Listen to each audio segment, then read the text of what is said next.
మహిళల కోసం central bank of India ఇప్పుడు మీకు అందిస్తోంది గృహ రుణం. అతి తక్కువ వడ్డీ రేట్లకే ప్రత్యేక సెంటు గృహలక్ష్మి. పూర్తి వివరాలకు వెంటనే సంప్రదించండి 18003030.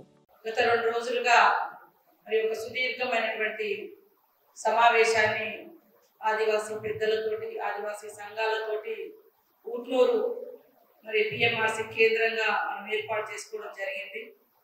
ప్రధానంగా ఈ మధ్యకాలంలో ఆదివాసీ మహిళా జైనూరుకు సంబంధించినటువంటి ఆదివాసీ మహిళా సోదరి మనపై జరిగినటువంటి అత్యాచార ఘటన, అదేవిధంగా అత్యాయత్నము, ఈ క్రమంలో మన ఇక్కడ ఉన్నటువంటి ఆదివాసీ సోదరులు కుటుంబాలన్నీ కూడా మరి జైనూరులో జరిగినటువంటి ఘటన నేపథ్యంలో శాంతియుత వాతావరణం నెలకొల్పడం కోసం గత కొంతకాలంగా ఇక్కడ అధికారులు అదేవిధంగా పోలీస్ డిపార్ట్మెంట్ వారి ప్రయత్నం వారు చేయడం జరిగింది.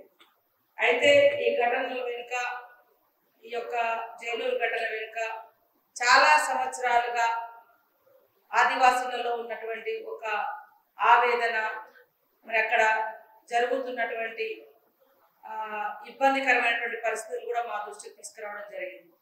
దాంట్లో ప్రధానంగా భూములు కోల్పోతున్నటువంటి విధానం కానీ, ముఖ్యంగా మహిళలు ఇతర క్యాస్ట్ల వాళ్ళు ప్రత్యేకంగా పెళ్లిళ్ళు చేసుకొని ఆ భూములు కానీ, అదేవిధంగా వాళ్ళ ఉద్యోగ ఉపాధి అవకాశాలు ఎస్టీ అమ్మాయిలకు ఉన్నటువంటి ఉద్యోగాలలో కూడా మరి లబ్ధి పొందేది ఇతర క్యాస్ట్ల వాళ్ళు ఇది జరగకుండా ఆపాలి అనే ఉద్దేశాన్ని వాళ్ళు పదే పదే చెప్పడం జరిగింది.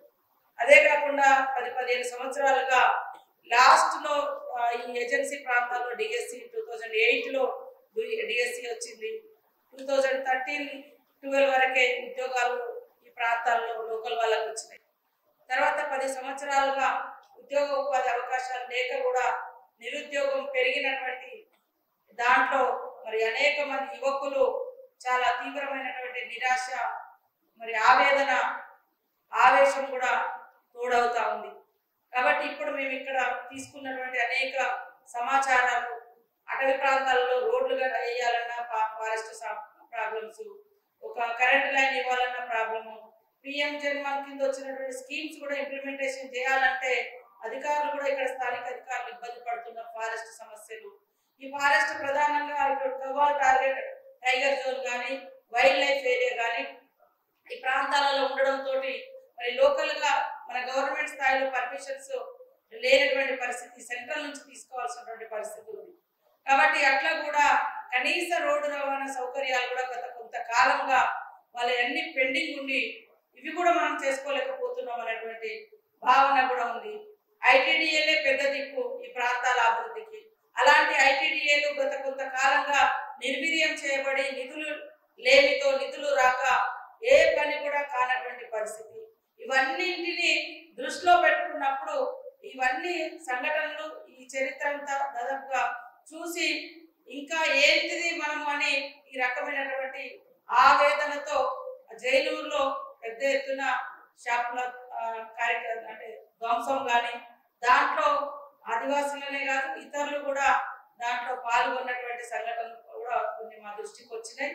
ఏదేమైనా ఇక్కడ ఉన్నటువంటి పరిస్థితుల దృష్ట్యా వాళ్ళకు కావాల్సినటువంటి హక్కులు, అధికారాలు, అదేవిధంగా ప్రత్యేకంగా అమ్మాయిల విషయంలో జరుగుతున్నటువంటి అక్రమ పెళ్లిళ్ళ పేరుతో జరుగుతున్నటువంటి కార్యక్రమాలు, ఇవన్నీ కూడా కొంత మేరకు నిర్వహించాల్సినటువంటి బాధ్యత ఉంది. ఎందుకంటే పెళ్లి చేసుకున్నటువంటి ఆదివాసీ ఆడబిడ్డ కూడా మళ్ళీ అక్కడైనా సుఖంగా ఉంటుందంటే అది కూడా లేదని వాళ్ళే చెప్తా ఉన్నారు మన వాళ్ళు. సో ఇవన్నిటి మీద ఒక కమిటీ కూడా మేము వేసి ఆయా ప్రాంతాల్లో ఏం జరుగుతుంది, ఎట్లా ఉంది, దానంతా కూడా నివేదిక రూపంలో తయారు చేసి సీఎం గారి దృష్టికి తీసుకెళ్లడం, ఇక్కడ స్థానికంగా అధికారుల చేతిలో ఉన్నటువంటి పనులు వారు చేస్తారు. సీఎం గారు ప్రత్యేక చొరవ తీసుకొని ఈ ప్రాంతాల మీద దృష్టి పెట్టే విధంగా కూడా ఈ నివేదికను మేము అందజేస్తాం. అదేవిధంగా ట్రైబల్ వెల్ఫేర్ డిపార్ట్మెంట్ నుంచి కూడా అక్కడ సెక్రటరీస్ కానీ ఇతర శాఖల అధికారులతోటి ఇవన్నీ కూడా మన ఇక్కడ ఎమ్మెల్యేస్ కానీ ఇతర ఎమ్మెల్యేస్ కానీ అందరం కలిసి ఒక మీటింగ్ ఏర్పాటు చేసి ఈ ప్రాంత ఆదివాసీ ప్రజల హక్కులను, అదేవిధంగా వాళ్ళ అవసరాలను, వాళ్ళ సమస్యలను పరిష్కరించడం కోసం నిర్ణయం తీసుకోవాలనే ఉద్దేశంతో ఈ రోజు నిన్న వారి యొక్క ఆవేదనను వినడం కోసం మేము ఇక్కడికి రావడం జరిగింది. చాలా పీస్ఫుల్ గా, అంటే వాళ్ళు కూడా సబ్జెక్ట్ వారిగా చెప్పడం జరిగింది. ఎక్కడా కూడా డివియేట్ కాలే. వాళ్ళు వాళ్ళ అబ్జర్వేషన్ లో ఉన్నటువంటి అంశాలు కానీ, వాళ్ళు అనుభవించినటువంటి సమస్యలు కానీ, వాళ్ళు ఎదుర్కొన్నటువంటి అవమానాలు కానీ, ఇవన్నీ కూడా మా దృష్టికి వచ్చినాయి. వాటిని ఎంత వీలైతే అంత ఖచ్చితంగా పరిష్కారం చేసి ఎవరిని కూడా అంటే ఇబ్బంది జరగకుండా ఖచ్చితంగా వాళ్ళ హక్కులను కాపాడే విధంగా మేము ముందుకెళ్తామని ఈ సందర్భంగా తెలియజేస్తాం. మరిన్ని వీడియోస్ కోసం ఛానల్ ని సబ్స్క్రైబ్ చేయండి, లేటెస్ట్ అప్డేట్స్ కోసం వాట్సాప్ ఛానల్ ని ఫాలో చేయండి అండ్ లింక్ డిస్క్రిప్షన్ లో ఉంది.